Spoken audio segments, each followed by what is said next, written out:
Ô Vamp, uma das coisas que a gente percebeu, né, nesse jogo, inclusive na comemoração, foi o Vanderlei Luxemburgo, né, eufórico.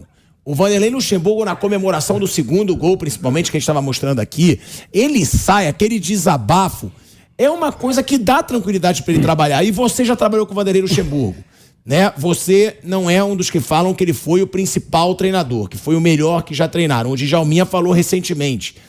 Esse cara ainda pode ser um treinador de altíssimo nível, porque tem o discurso da grande maioria que ele é ultrapassado, que o Vanderlei Luxemburgo não pode mais ser um treinador dos times ali de alto escalão.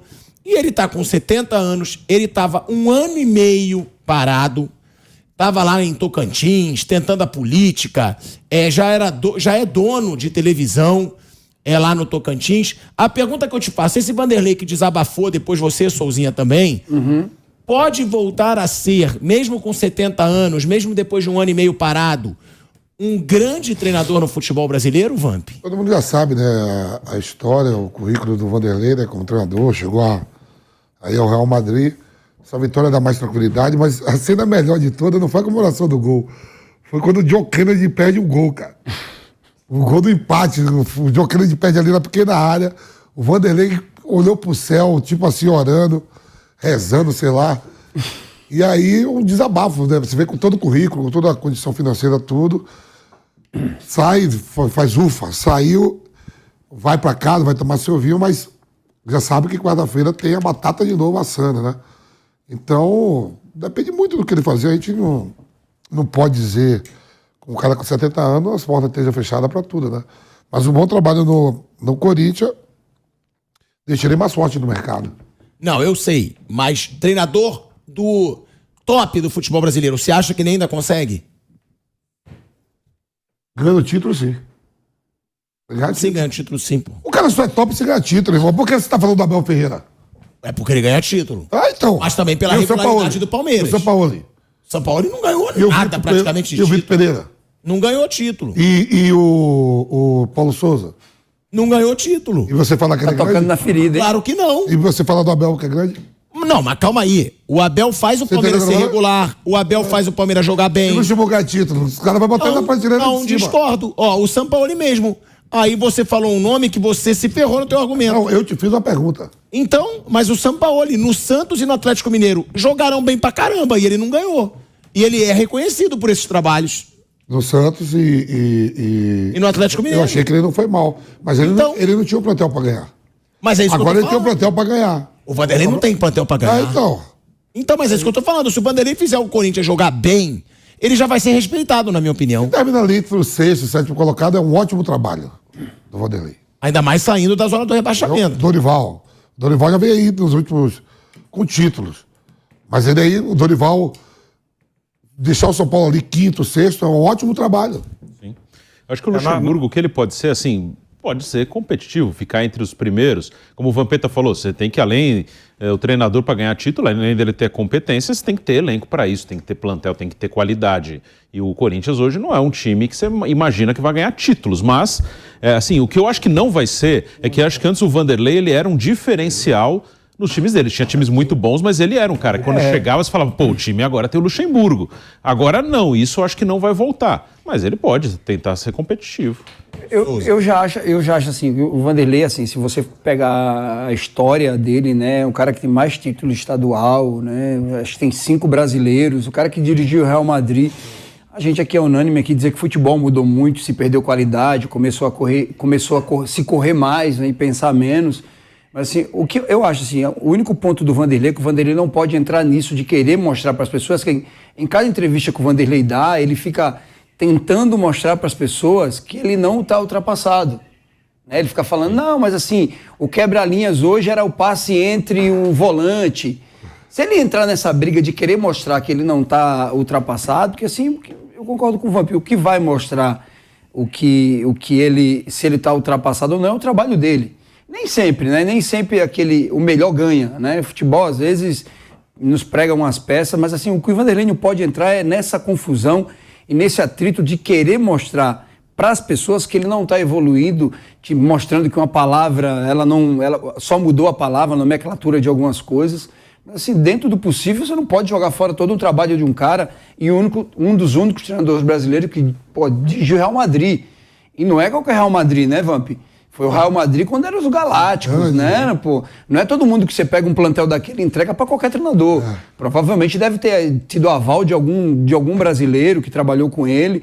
Então ele não pode entrar nessa briga, nessa discussão de querer mostrar para as pessoas que ele não está parado no tempo. Porque estou com o Vamp em dizer que o que vai mostrar isso é o trabalho dele. É o crescimento do... Até então, a gente estava todo mundo reclamando aqui, e até então a mensagem que ele estava passando era essa. Não evoluiu.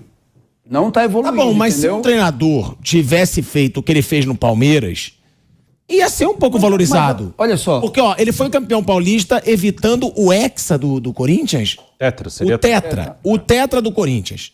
Ele foi campeão paulista, né, naquela situação, tirando um jejum também do Palmeiras. Sim, desde 2008. O Palmeiras estava desde 2008. Sem ganhar, é muito bom ter o Bruninho aqui foi como com ele. suporte. E foi com ele, inclusive. É isso, que foi com ele. Então, se fosse um outro treinador, eu acho que seria mais valorizado do que foi com o Vanderlei. Olha só, nós valorizamos o Dorival porque quando o Dorival saiu do Ceará e ele foi para o Flamengo, todo mundo falou, mas qualquer treinador que chegasse no Flamengo ali, daria certo, porque o time era bom. Mas a gente tá vendo... Foi bem assim, né? Com o Dorival ele conseguiu fazer o time crescer. Agora a gente está vendo o Dorival com um time, com um elenco de menor expressão, como o São Paulo fazendo um grande trabalho. Então o que diz que você amadureceu ou não é o trabalho que você está fazendo. E às vezes o seu trabalho ele aparece não só em time grande, porque o Dorival já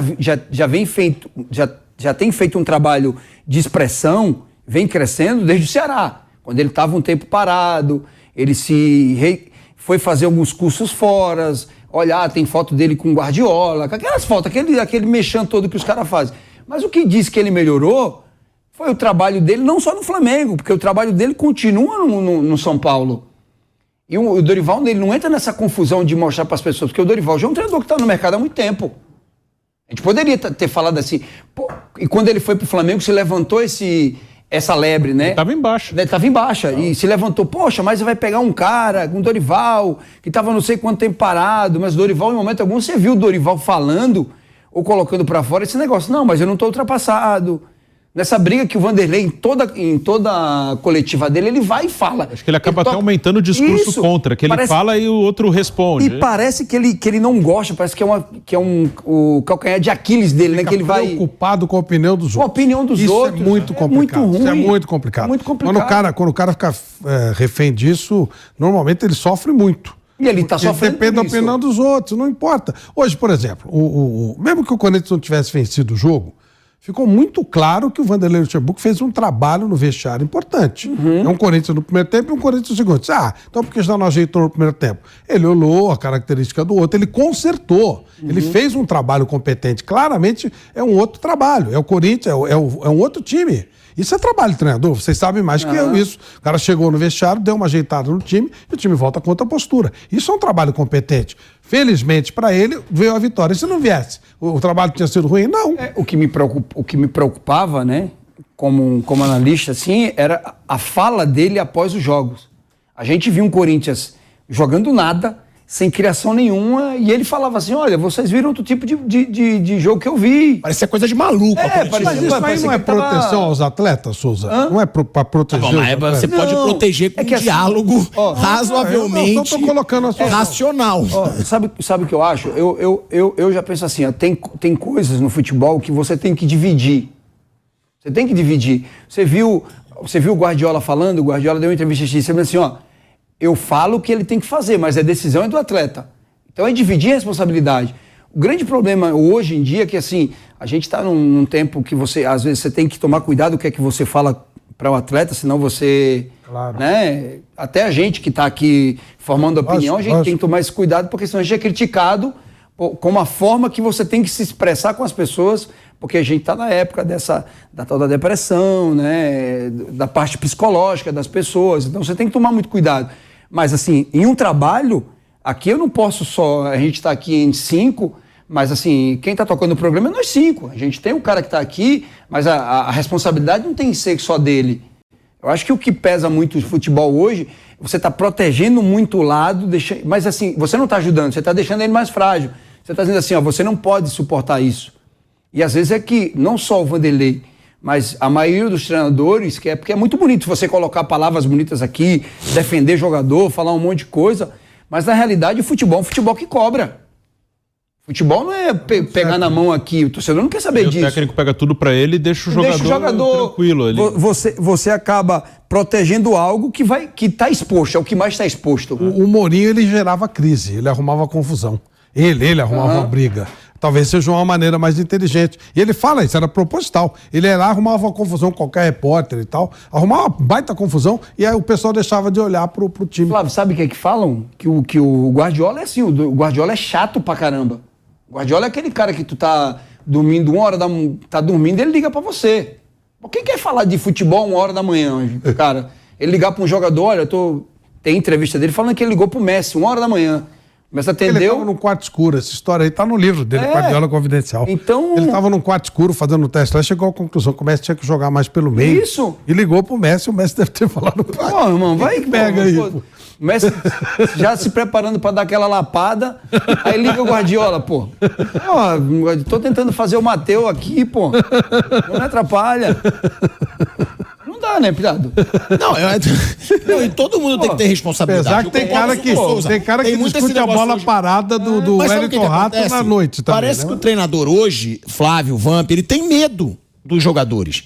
Tipo assim, a gente vê no Brasil como o jogador derruba treinador. E todos os treinadores que a gente entrevista lá no Reis da Resenha, o último foi o Lisca, deixaram claro, derruba mesmo. E você tem que tomar cuidado. Então vai ver por isso que o treinador sempre chama pra ele. Porque hoje em dia o treinador tem medo de cair. Olha só, o discurso do Diniz, pós-título, condiz com que ele é beira do campo? Condiz que ele é na hora do treinamento? Treinamento é hora de cobra, campo é hora de cobrar. Você tem que ensinar o seu atleta, se é certo ou não, se a gente concorda ou não, mas desde cedo, aqui no Brasil... Mas quando o treinador cobra em coletiva, o jogador não leva na boa, não. Não, porque assim, ó, claro, tem um lugar de cobrar. Tem um lugar de defender, porque assim, não adianta o treinador também vir na coletiva falar um negócio e no campo e ferrar o cara no campo. Entendeu? A galera sabe, então não adianta. A cobrança, ela existe desde que você saiu de casa.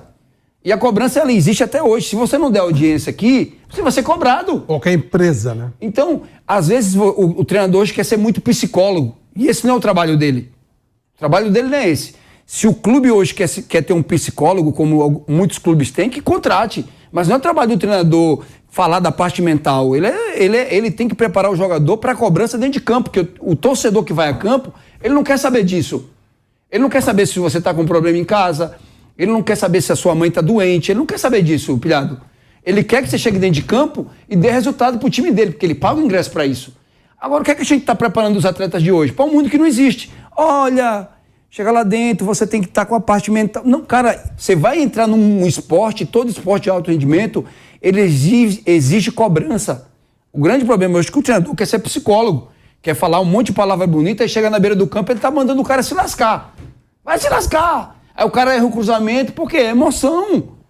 Por isso, quando as pessoas criticam o Abel por dar um chute numa garrafa, cara, aquilo ali é o Abel. Aquilo ali é o treinador. Aqui você tá lidando com emoção sua. E emoção você não controla. Agora, você preparar um atleta hoje em dia para disputar um jogo, disputar uma final, disputar algo que não existe, aí tá acabando com o futebol brasileiro, porque a gente não tá... Chega uma hora que você não sabe nem o que você pode falar, pô. A função dele é treinar bem o time, deixar o time preparado e bem armado. É o que falam, né? Dizem que o Guardiola é uma marra do caramba. Não, diz que o Guardiola não é amiguinho de jogador, não. Tá maluco? Diz que ele cobra pra caramba. Agora vai ver o resultado do time dele. Porque assim, ó, se você pega 2 bilhões e dá a qualquer time e não tem resultado, porque se você falar, a gente tá falando do City agora, o City chegou um monte, mas é um time que gastou 2 bi e é a primeira vez que tá chegando na final de Champions. Com o melhor treinador que... Perdeu pro Chelsea. Se a gente fizer uma votação aqui, ele é o melhor treinador da história. E tá com um time... não tem jogadores conhecidos, mas vai ver quanto jogador ele teve que gastar ali. Ele tem uma máquina na mão.